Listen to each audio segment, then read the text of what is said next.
First time sa Malaysia at mahilig ka sa mga night market, tara puntahan natin ang Tanjung Aru Beach sa Malaysia.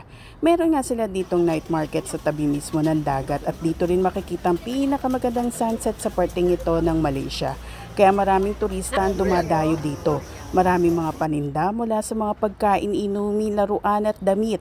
Pero dahil Pinoy tayo na mahilig sa barbecue na sinasawsaw sa suka na may sili na nabibili sa kanto, nagtry nga tayo na tikman ang version nila ng barbecue. Ang tawag nila rito ay satay, pero ang sawsawan na gamit nila ay peanut sauce. Masarap naman, pero kasi nga dahil sa Pinoy tayo, mas the best pa rin para sa akin ang suka at may sili na sawsawan para sa barbecue or ihaw-ihaw.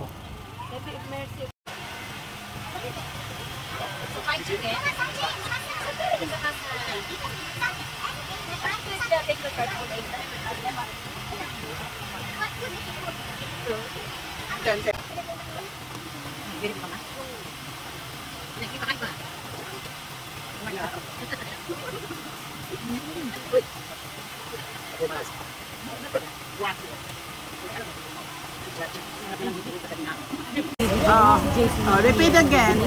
Look at me. Best day ever.